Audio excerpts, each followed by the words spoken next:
नमस्कार बंधु। जैसा कि मैंने पिछले वीडियो लेक्चर में बताया था कि कैसे आप अपनी परीक्षा के लिए प्रभावकारी रणनीति बनाएं ताकि आप एक प्रयास में अंतिम रूप से चयनित हो सके। मैंने कहा था कि आप हिंदी और अंग्रेजी खंड पर चैप्टर वाइज रणनीति बनाएंगे। आप देखेंगे कि ये सभी आसान हो गया। बंधु, चलते हैं आज के इस लेक्चर में हिंदी खंड से पहले अंग्रेजी खंड के लिए कैसे सफल रणनीति बनाएं ताकि आप इसमें कम से कम 80% अंक अर्जित तो अवश्य कर ले। अंग्रेजी पर मैं इसलिए ज़्यादा फोकस कर रहा हूं क्योंकि हमारे अधिकांश छात्र अंग्रेजी से भय खाते हैं और इसके लिए वे भिन्न भिन्न तरह के समीकरण बनाते रहते हैं। जैसे हिंदी में कितना अंक लाया जाए ताकि अंग्रेजी पर मुझे कम जोर देना पड़े, हिंदी और कितना पढ़ा जाए ताकि अंग्रेजी के अंक की क्षतिपूर्ति की जाए, इत्यादि इत्यादि। बंधु, एक बात याद रखें कि अंतिम रूप से चयन होने के लिए अपनी तैयारी को पूर्ण रूपेण ग्रीन जोन में रखने के लिए आपको परीक्षा के दोनों ही फेजेस मिलाकर कम से कम 70% अंक अवश्य प्राप्त करने होंगे।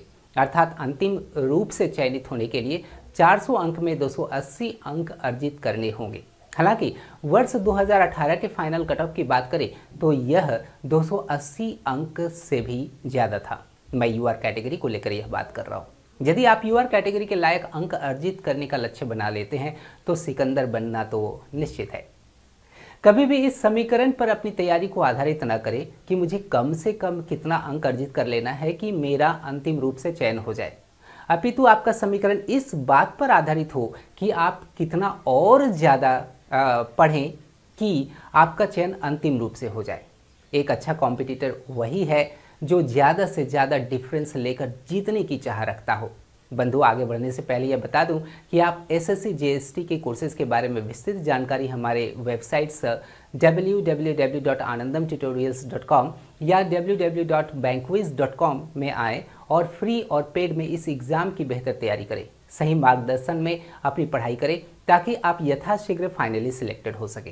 यदि आप नाबार्ड ग्रेड ए के राजभाषा अधिकारी की तैयारी करना चाह रहे हैं तो भी आप अवश्य हमारे से जुड़ सकते हैं। बाय द वे बंधु, अंग्रेजी में अधिकतम अंक लाने के लिए जैसा कि मैं पिछले वीडियो लेक्चर में बताया था कि सबसे पहले यह जान ले कि अंग्रेजी खंड के किस चैप्टर से कितना अंक आता है। एक समीकरण जरूर बना ले और उसी समीकरण पर आप आगे बढ़े तो अच्छा होगा। इसे जान लेने के बाद ही अपनी पढ़ने का रणनीति बनाएं। यदि आप ग्रामर की बात करें तो यह जान ले कि इस खंड में वर्ब चैप्टर सबसे ज़्यादा इम्पॉर्टेंट है। होगा भी क्यों नहीं, सबसे ज़्यादा चैप्टर्स इसी मेगा चैप्टर में ही तो शामिल है। वर्ब में मॉडल चैप्टर है, सब्जेक्ट वर्ब एग्रीमेंट का चैप्टर है, टेंस का चैप्टर है, वॉइस का चैप्टर है, नरेशन का चैप्टर है, फाइनाइट्स और नॉन फाइनाइट्स का चैप्टर है, इत्यादि। अर्थात इस चैप्टर को अच्छी तरह से कर लेने के बाद यह तय है कि आप ग्रामर खंड से 60 से 70% अंक अवश्य अर्जित कर लेंगे, ताकि बाकी चैप्टर्स पर आप कमोबेश ध्यान देंगे तो भी चलेगा।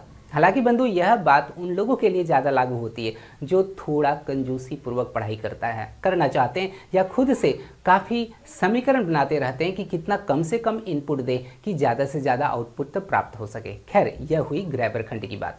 अब चलते हैं वोकैबुलरी खंड को लेकर कुछ समीकरण बना ले।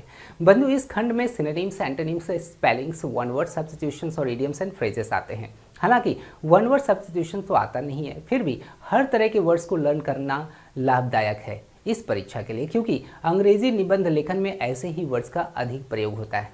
बंधु, वर्ड्स का रट्टा न लगाएं, क्योंकि यह याद रखें कि वर्ड्स को रटकर आप ऑब्जेक्टिव इंग्लिश अच्छा कर तो सकते हैं किंतु डिस्क्रिप्टिव इंग्लिश अच्छा नहीं कर सकते। आसान शब्दों में यह समझें कि शब्दों को लर्न इस तरह से करें कि आप उन्हें अपने अंग्रेजी निबंध लेखन और हिंदी से अंग्रेजी अनुवाद में सटीकता के साथ प्रयोग कर सके। यह जान लें कि किसी शब्द के सभी सिनोनिम्स एक दूसरे से प्रयोग के आधार पर समानार्थी नहीं होता है। इसलिए यही सलाह है कि जब भी कोई शब्द लर्न कर रहे हैं तो उसका अनुप्रयोग भी सीखते चले जाएं। शब्द के सिनोनिम्स के साथ ही साथ उन पर आधारित वाक्यों को भी लिख ले और उन पर गौर कर ले और यह भी प्रयत्न करें कि आप अपने डे टू डे लाइफ में उन्हें प्रयोग कैसे कर सकते हैं। चयनित शब्द ही लें, अर्थात वैसे ही शब्दों को लर्न करें जो डे टू डे लाइफ में प्रयोग होते हैं और परीक्षा में पूछे जाते हैं। आप प्रीवियस ईयर क्वेश्चन सेट्स से शब्दों को कंपाइल करके उनके अनुप्रयोग के साथ लर्न कर सकते हैं। जहाँ तक एंटोनिम्स को लर्न करने का सवाल है, आप इन्हें साधारण किताबों से ना करें। बाजार में थिसॉरस उपलब्ध है, उन्हीं से एंटोनिम्स करें, क्योंकि थिसॉरस उन्हीं शब्दों का एंटोनिम्स बतलाता है जिनका एंटोनिम्स सही में संभव है। ऐसा नहीं कि ज़बरदस्ती एंटोनिम्स को डाला जाए, कई किताबें ऐसा करते हैं। मेरा तो यही मानना है कि आप एंटोनिम्स को लर्न करें ही नहीं, सिर्फ शब्दों का भंडार बढ़ाते चले जाएं। आप देखेंगे कि एंटोनिम्स खुद ब खुद होते चला जा रहा है। जहाँ तक इडियम्स और फ्रेजेस में अच्छे स्कोर करने का सवाल है, इससे संबंधित मैं SSC GST previous year idioms and phrases पर कई सारे लेक्चर्स प्रोवाइड किए हैं। आप इन लेक्चर्स में यह जान पाएंगे कि इडियम्स एंड फ्रेजेस में अंतर क्या है और उन्हें कैसे लर्न करना है। ओके, अब बंधु बात करते हैं आप कैसे कॉम्प्रिहेंशन खंड में कैसे ज़्यादा अच्छा स्कोर कर सकते हैं। जैसा कि मैंने पिछले लेक्चर में बताया था कि समझ शक्ति पर आधारित चैप्टर्स में cloze test, fillers, sentence arrangement और पैसेजेस आ जाते हैं।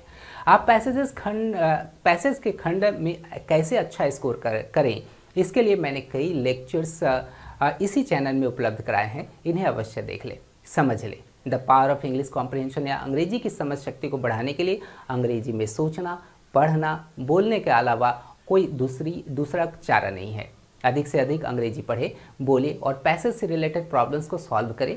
सेंटेंस अरेंजमेंट से संबंधित कुछ ट्रिक्स अगले वीडियो लेक्चर में हम शेयर जरूर करेंगे।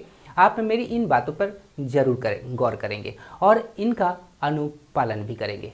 इसी के आधार पर आप अंग्रेजी में अधिकतम अंक लाने की रणनीति बनाएं। सफलता आपको अवश्य मिलेगी।